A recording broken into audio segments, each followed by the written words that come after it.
और भारत में आदमी से जाना जाता है, मनुष्य से जाना जाता है, इंसान से जाना जाता है। लेकिन हमारे लोग डिक्शनरी अगर जान लेते, एक शब्द इंग्लिश में पढ़े लोग हैं, मैन का अर्थ इंसान, इंसान का अर्थ होता है जिसमें शील दया ज्ञान हो, उसको इंसान कहते हैं। आदमी भारत में बनाया ब्राह्मण, हम सभी के सभी मूलवासी बैकवर्ड ब्राह्मण के आदमी बने हुए हैं। आदमी का शाब्दिक अर्थ होता है गुलाम, पिछलग्गू, चमचा। ये विधायक जी के आदमी बारन, दरोगा जी के आदमी बारन, ये पंडित जी के आदमी बारन। तो अभी तक हम लोग आदमी, हमारे समाज के लोग बने हुए हैं। अगर आदमी नहीं बने होते तो नदी नाला, गोबर, पत्थर, मिट्टी के ढेहूर को हम देवता के रूप में नहीं स्वीकार करते।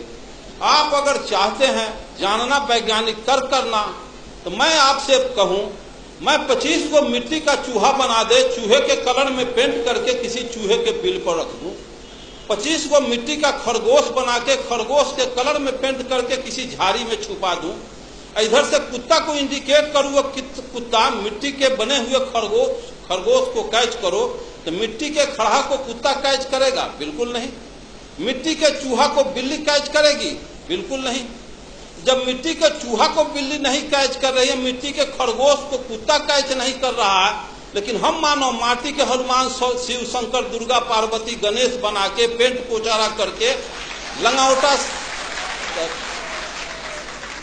लंगौटा साया सारी ब्लाउज पहना के हम कर जोड़ के गिड़गिड़ाते हैं कि हे हनुमान जी, हे दुर्गा जी, हम पर कृपा करो। तो हनुमान के पास बैंक बैलेंस है कि 10-20 हजार से कृपा कर देगा? वो माटी के दुर्गा के पास लैंड प्रॉपर्टी है कि पटना में 2-4 कट्ठा रजिस्ट्री जमीन का कर देगा? इसका मतलब हम मानव असल नकल के पहचान करने में कुत्ता बिलाई से भी बदतर हैं।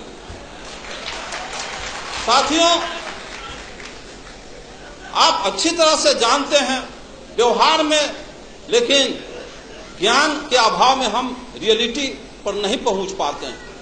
जब ये दर्शन है कि ऊंची नीची भूमि अच्छी पैदावार नहीं दे सकती, ऊंची नीची भूमि अच्छी पैदावार नहीं दे सकती, उभर खाभर रोड रास्ता अच्छी गति प्रदान नहीं कर सकती, तो जिस समाज में ऊंच नीच छुआछूत के भेदभाव रखने वाले लोग क्या समाज राष्ट्र का कल्याण कर सकते हैं?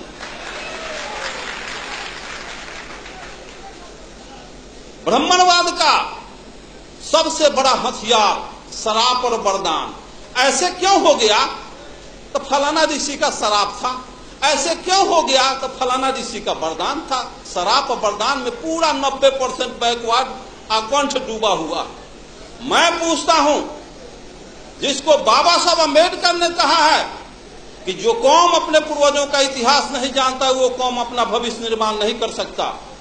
एक्चुअली मार्क्स ने कहा है कि पॉलिटिकल पावर, मार्क्स ने कहा है कि Marx told that revolution engine of history, क्रांतियां इतिहास की इंजन होती है। भारतीय परिवेश को समझा। यहां 3 बीमारी थी और बीमारी के पहले डॉक्टर दवा का इन्वेंशन नहीं करता, बीमारी के बाद दवा बनती है। भारत में 3 बीमारी है जिसका नब्ज पहचानने का काम ज्योतिबा फुले, पेरियार रामास्वामी नायकर, बाबा साहब अम्बेडकर और जगदेव प्रसाद ने किया। और जर्मनी में, इंग्लैंड, फ्रांस, रूस, चीन में 2 बीमारी थी।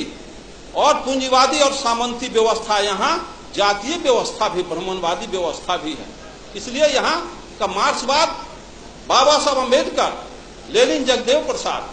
तो मैं पूछता हूं कि जब ऊंची नीची भूमि अच्छी पैदावार नहीं दे सकती, उसी तरह से इतिहास जानो।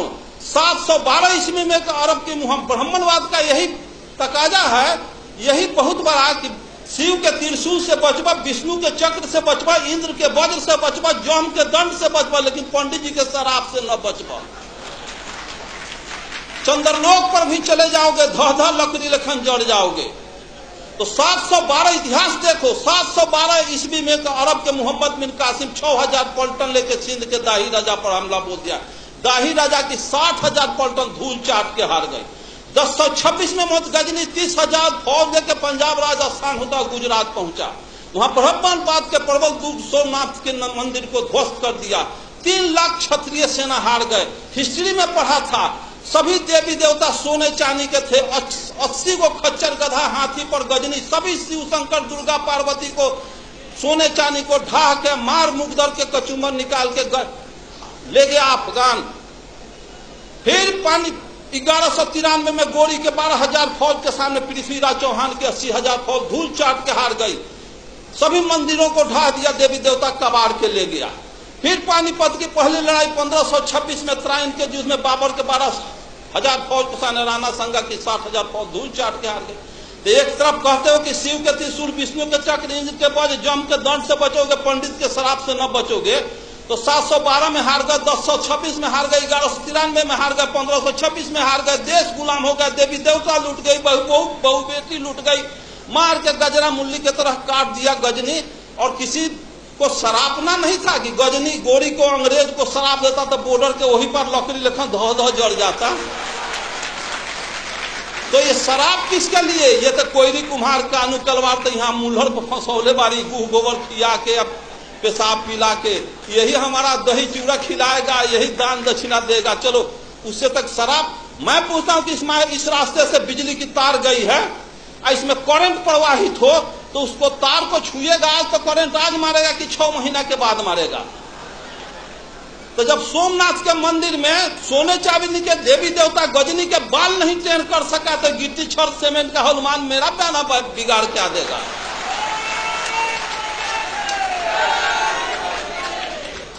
और यहाँ के मूलवासियों का एक ही उपाय है, जो मेश्राम साहब का तो सुने ही और सुनेंगे। जिस स्थिति में आर्यों के पोजीशन में है, आर्य जिस पोजीशन में है, सिर्फ वही पोजीशन जो पोजीशन सर्प और चूहा का है। सर्प जाता है चूहे के बनाया हुआ घोंसला में, घर में, बिल में प्रवेश करता है और घरवैया को, उसके बाल बच्चा को भी खा जाता है, उसको भी खा जाता है और घरवो दखल कर लेता है। उसी तरह से यहाँ के आर्य बाहर से आया और यहाँ के मूलवासी घरवैया को खा गया, आज भी खा रहा है, घरवो दखल कर लिया। 90% बैकवर्ड गुलाम बना हुआ। इसको सोचना होगा, समझना होगा, जानना होगा। दुनिया के सारे लोग ब्राह्मणवाद के अतिक्रम को समझ गए कि यहाँ के बैकवर्ड मूलवासी अनुसूचित जाति के लोग नहीं समझे। 1945 में हिरोशिमा नागासाकी पर परमाणु बम गिरा तो ब्रिटेन के प्राइम मिनिस्टर चर्चिल का हृदय पिघल गया कि हिरोशिमा में, जापान में लाखों आदमी के निधन पर। तो इंटरनेशनल कमेंट किया चर्चिल और कहा कि हम अमेरिका को समझदार समझते थे लेकिन अमेरिका समझदार नहीं निकला। किसी राष्ट्र को बर्बाद करना था तो परमाणु बम काहे लगी गिराया? भारत से 4 गो ब्राह्मण लेकर जापान में बसा देता, उसका सर्वनाश कर देता। तो 4 ब्राह्मण किसी राष्ट्र को बर्बाद कर सकता है। और जिस देश में घरे घरे ब्राह्मण बसा, अगुआड़ा पछुआड़ा ब्राह्मण मरवा गाड़ के छोड़ जात